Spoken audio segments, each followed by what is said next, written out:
അച്ഛാ ഗുരുവായൂരോ മനക്കണ്ണൻ്റെ കഥയൊന്നു ചൊല്ലാമോ?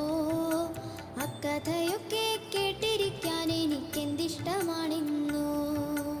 ഒക്കെ പറയാൻ എളുതല്ലതാർക്കും കണ്ണന്റെ മാഹാത്മ്യം.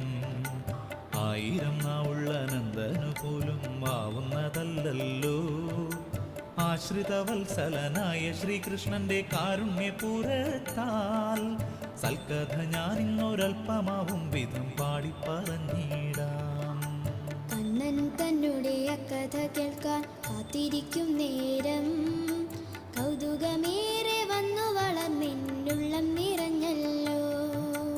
ആലില കണ്ണന്റെ പൂജകനായി പണ്ടൊരു കാലത്ത് ഉണ്ടായിരുന്നു പോൽ നെന്മിനിയിലത്തൊരച്ഛൻ നമ്പൂരി.